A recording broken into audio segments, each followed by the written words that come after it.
My girlfriend said, "You don't need to worry." I replied, "Good, I'm gone." Then I packed my bags, left my key on the table, canceled our plans, and I just smiled because her panic would start when her ex used her, and she saw I was gone for good. Hey viewers, before we move on to the video, please make sure to subscribe to the channel and hit the like button if you want to see more stories like this. Thanks. The pasta water was just coming to a boil when I heard her phone buzz for the third time in 10 minutes. A familiar dissonant chime that had started to feel like a guest overstaying its welcome. I gave the sauce a stir of arrabbiata, her favorite, and pushed the feeling down. Trust isn't a sometimes thing, it's an always thing. That's what I'd always believed. I was fixing the loose hinge on her laptop earlier that afternoon. That was me in a nutshell. I fixed things. I built things. I showed up. For 2 years, I'd shown up for Sarah. I'd held her hair back when she was sick, celebrated her promotions with cheap champagne, and memorized the way she liked her coffee: 2 sugars, a splash of oat milk. No need to ask any more. We were talking about getting a dog for God's sake. I was all in. She was curled on the sofa, thumb flying across her screen, a tiny frown of concentration on her face. It was the same frown she got when reading a complicated article or trying to beat my score in a stupid mobile game. But this felt different. The energy was all wrong. "Everything okay?" I asked, wiping my hands on a towel. She looked up, her eyes taking a second to focus on me, as if she'd been in another room entirely. "Oh yeah, it's just Mark." The name landed in the cozy room like a shard of ice. Mark, the ex, the one from before me, the one with the flashy job and the reputation for being emotionally unavailable, which of course she'd seen as a challenge. The one who had drifted in and out of her DMs for months. A ghost I'd been told not to worry about. "Mark," I repeated, my voice neutral. "What's up with him?" She let out a sigh, a performance of weariness. "He's just a mess. His mom is in the hospital apparently. He's really torn up about it, says he has no one else to talk to." A warning bell, faint but persistent, began to ring in the back of my mind. "That's tough," I said carefully. "But he is friends, family, right?"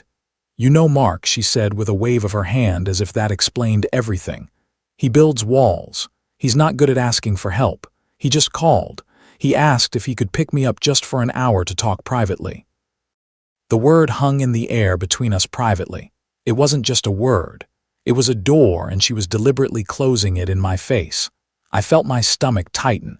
"He wants to pick you up and go where? Why can't he talk on the phone?" Her face hardened instantly.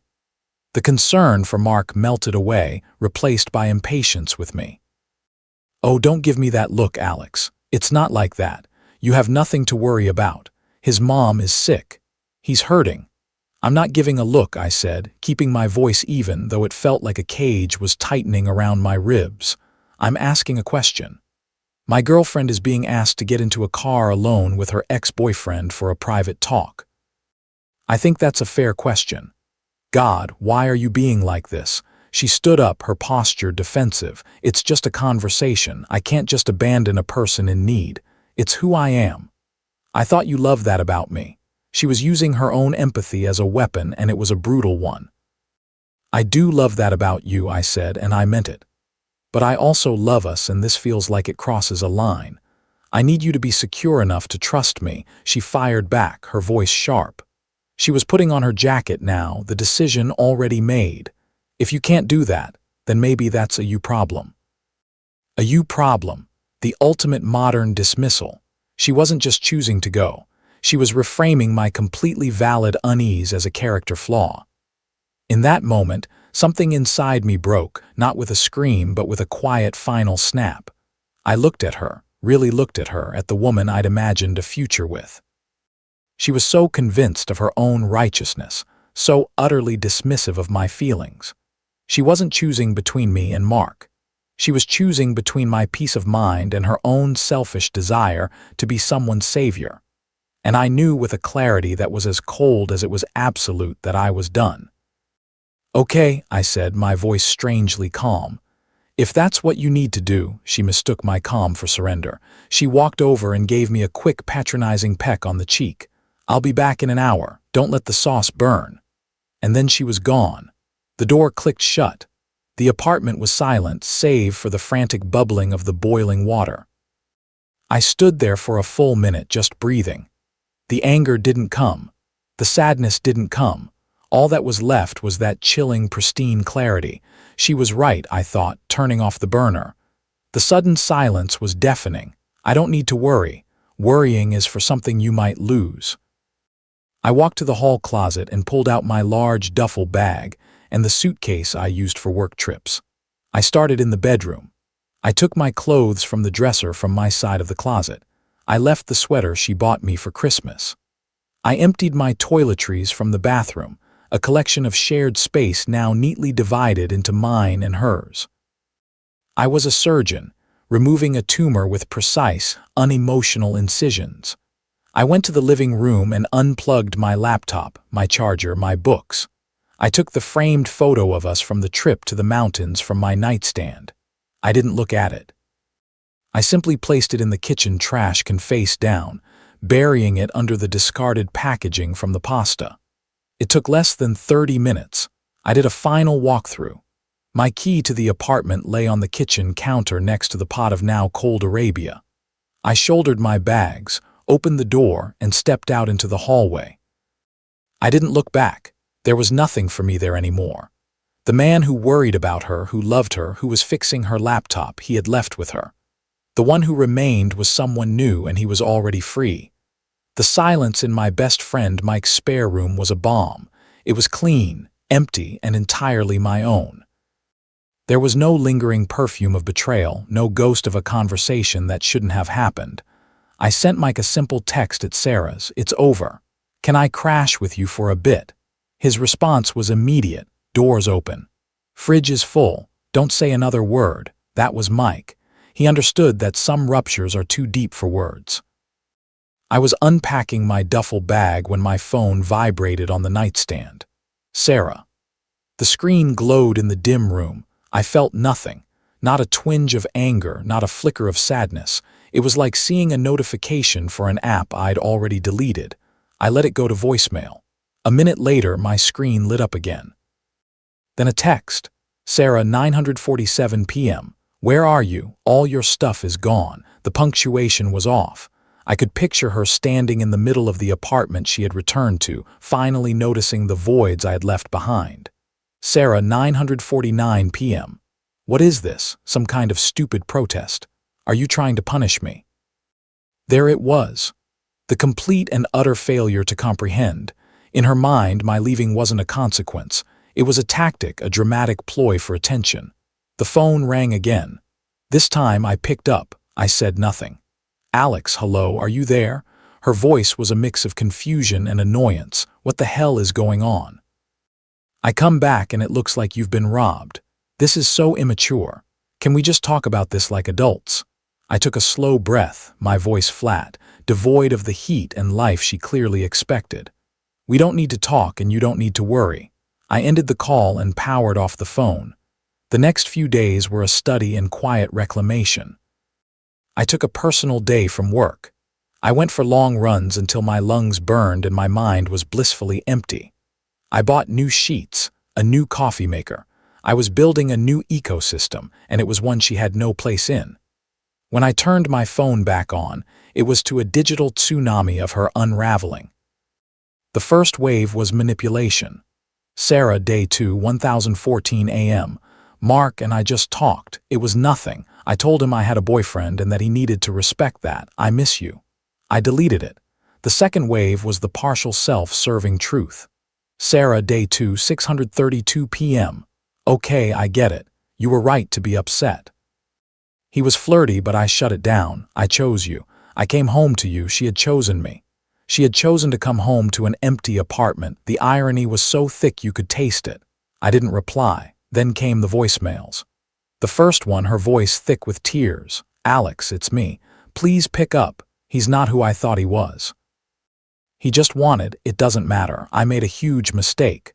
A huge, stupid mistake. Please, I need you. You're my person." I saved the message, not out of sentiment, but as a receipt, proof of the transaction that had finally closed. The second voicemail 2 days later was the karma delivered in a raw, panic screech.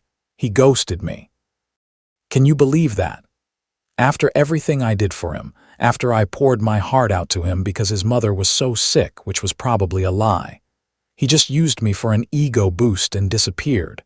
He's not answering any of my texts. I have no one. You were my rock and I was so stupid. Please, please just call me back. There it was. The full pathetic circle.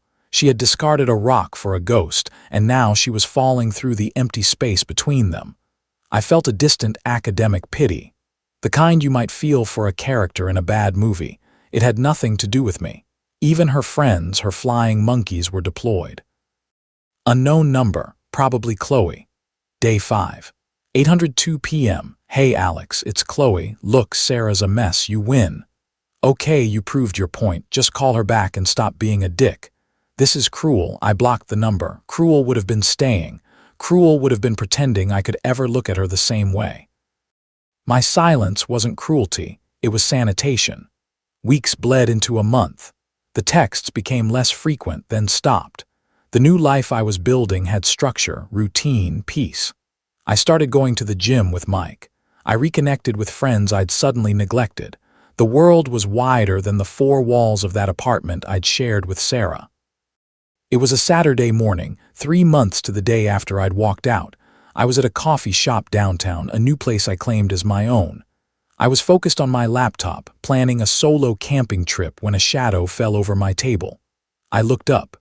Sarah stood there. She looked diminished. The confident light in her eyes was gone, replaced by a hollow tiredness. She'd lost weight, and not in a healthy way. She was clutching her purse like a lifeline. So this is where you've been hiding, she said, her voice trying for sarcasm but landing on brittle. Too good to return my calls. I closed my laptop slowly. Sarah, you just left me, she whispered, her voice cracking. You didn't even fight for me. What kind of man does that? The hypocrisy was so vast, it was almost impressive. There was nothing to fight for, I said, my voice calm and even. You made your choice clear that night, you just didn't like the consequence. Tears welled in her eyes, but now they were tears of frustration. I was vulnerable. He manipulated me and you abandoned me when I needed you most. You were supposed to be better than that. There it was, the final desperate rewrite of history. I was now the villain for not enduring her disrespect. I was the one who failed the test she never had the right to administer. I stood up, gathering my laptop and jacket. I looked at her, and for the first time I let a sliver of feeling into my voice. Not anger, not nostalgia, but a simple, profound finality. The person you're looking for, the one who would worry about you, who would wait for you, who would fight for you, I said, holding her gaze. He doesn't live here anymore. I slung my bag over my shoulder. The peace I had cultivated was my fortress, and she was forever on the outside. I hope you find what you're looking for, Sarah, I said, and I meant it. But it has nothing to do with me. I turned and walked out of the coffee shop. The bell on the door chimed behind me, a sound of closure. I didn't look back. I didn't wonder what she was doing. I simply walked into the sunlight of my new life, and I never thought of her again. The silence after the coffee shop was absolute. It wasn't the silence of waiting.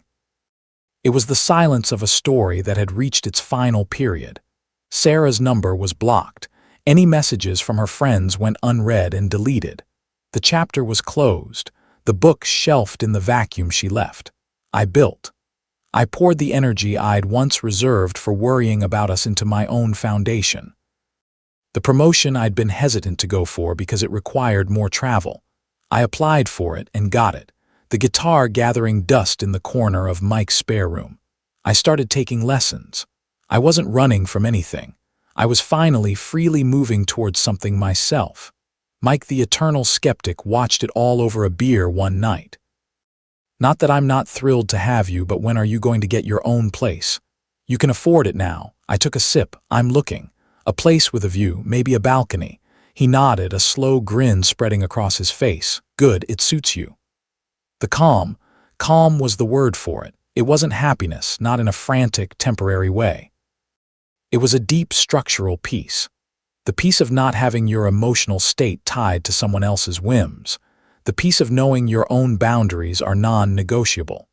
A year bled away. I found the apartment with a balcony overlooking the city skyline. I filled it with art I liked and furniture that was only mine. There were no ghosts in these rooms. My phone buzzed one evening. It was Qley, Sarah's friend, from a new number. The toxicity, it seemed, was a stubborn stain. Qley, new number. Hey, Alex, I know you hate me, but I'm just the messenger. Sarah's really not doing well. She's been through a lot. She's seeing a therapist. She says she realizes now how badly she messed up with you. She just wants to apologize for real. For closure, I stared at the message. The manipulation was more sophisticated, but the core was the same. You are responsible for her feelings. The old me would have felt a tug of obligation. The new me saw it for what it was, emotional spam. I typed back a single sentence, the epitome of the professional archetype. Me, thank you for the information. I wish her well in her recovery, but my position is unchanged. I then blocked that number too. The fortress walls held. The true test came months later. An email. It landed in my professional inbox, the one she'd had to search for, its subject line, an apology. Alex, I know you don't want to hear from me. I'm using this address because it's the only one I could find, and I need to say this without being blocked. I've spent the last year and a half in therapy unpacking a lot of my own issues. My need for external validation, my disrespect for boundaries, my treatment of you. What I did that night was unforgivable. I was selfish, cruel, and I took the best thing in my life for granted. You were my rock, and I shattered us against a fantasy. Mark was a lie. My entire justification was a lie.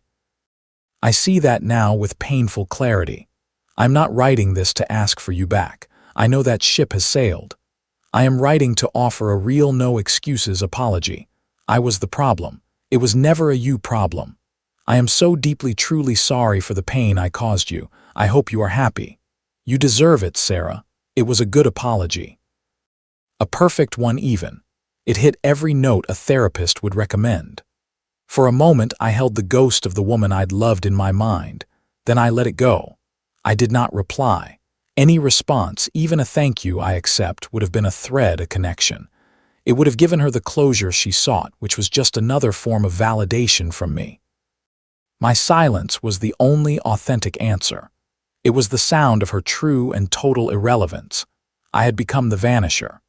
The invitation to Mike's wedding was a formal, gilded thing.